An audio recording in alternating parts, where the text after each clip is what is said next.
রাসূল সাল্লাল্লাহু আলাইহি ওয়াসাল্লাম ঘুমোতে যাওয়ার আগে লম্বা একটা দোয়া পড়তেন, খুব চমৎকার। যে দোয়াতে তিনি বলতেন যে আল্লাহ, আমি নিজেকে সঁপে দিলাম, আমার পিঠকে আপনার কাছে আমানত রাখলাম, জামানত রাখলাম, হ্যাঁ, আপনার কাছে আশ্রয় রাখলাম। এগুলো করার আগে তিনি আমাদেরকে শিখিয়েছেন যে ঘুমোতে যাওয়ার আগে ঘরের দরজা বন্ধ করতে হবে।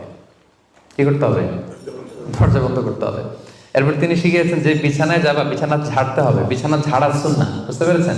পোকা থাকতে পারে, মাকড় থাকতে পারে, অনেক কিছু থাকতে পারে, বিছানা ঝাড়ার সুন্নাহ। এরপর রাসূল সাল্লাল্লাহু আলাইহি ওয়াসাল্লাম বলেছেন বাতি বন্ধ করার সুন্নাহ।